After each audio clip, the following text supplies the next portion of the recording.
வணக்கம். தமிழ் மகன் 4ஆம் வகுப்பு காந்திஜி நினைவு தொடக்கப்பள்ளி எம். ராமச்சந்திராவும் சுகாட்டி வட்டம் விருதுநகர் மாவட்டம். கொடிகாத்த குமரன் திருப்பூர் குமரன் இந்திய விடுதலை போராட்ட தியாகி ஆவார். இவர் 1904ஆம் ஆண்டு அக்டோபர் 4ஆம் தேதி ஈரோடு மாவட்டத்தில் சென்னிமலை கிராமத்தில் பிறந்தார். திருப்பூர் குமரனின் இயற்பெயர் குமரசாமி ஆகும். தனது குடும்பத்தின் சூழ்நிலை காரணமாக பள்ளி படிப்பை ஆரம்ப பள்ளியில் நிறுத்தினார்.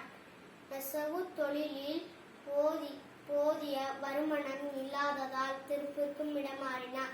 இளம் வயது முதலே நாட்டுப்பற்று மிக்கவராக திகழ்ந்தார். கொடிகாத்த குமரன் காந்தியின் கொள்கையில் அதிக ஈடுபாடு கொண்டிருந்தார். இதன் காரணமாக நாட்டின்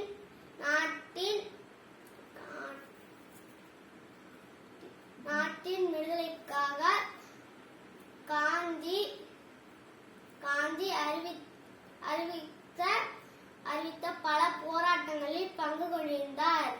1932 ஜனவரி 10ஆம் தேதி நடந்த அறவள்ளி போராட்டத்தில் கலந்து கொண்டிருந்தார். குமரன் கையில் தேசிய கொடியினை ஏந்தி அணிவகுத்து சென்றார். அப்போது காவலர்கள் தாக்கப்பட்டு மண்டே விழுந்தது. வந்தே மாதரம் வந்தே மாதரம் என்று வீர முழக்கமிட்டு கீழே சரிந்து விழுந்தார். உயிருக்கு போராடிய அந்த நிலையிலும் கையில் பிடித்திருந்த தேசிய கொடியை கீழே விழவில்லை. ஜனவரி 11ஆம் தேதி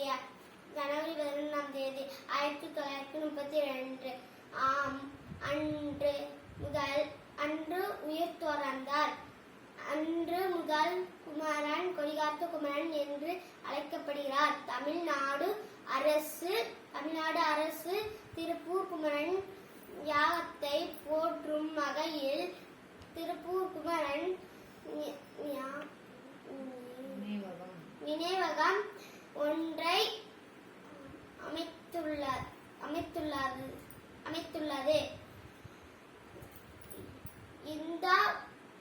இந்த வாய்ப்பை தந்த சுதந்திர இயக்கத்திற்கு நன்றி.